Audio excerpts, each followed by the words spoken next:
தம்பி நான் என்ன கேட்டாலும் நீ எனக்கு மேட்சிங் ஆட்டியர் தந்துட்டு இருக்க. ஆமாங்கண்ணா. இன்னைக்கு கொஞ்சம் பொருள் கொண்டு வந்திருக்கேன். அதுக்கு மேட்சிங் எடுத்துட முடியுமா? கண்டிப்பா முடியும், நான் எடுத்து தரேன். இதோ இந்த வாட்ச் கடையில ஒரு டாப் போட பார்ப்போம். எடுத்துடலாண்ணா.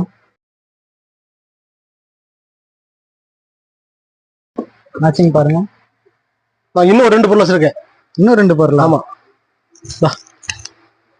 இந்த கடையில எடுத்தாங்க ஒரு டாப்பு. எடுத்துடலாம்.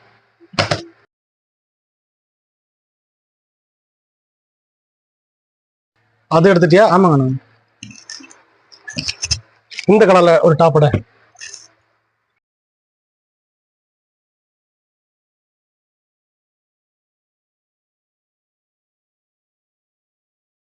என்ன கேட்டல எடுக்கிறானே. இரு, உனக்கு ஒரு சம்பவம் இருக்கு. முடிஞ்சா இந்த கடையில எடுத்து பாரு.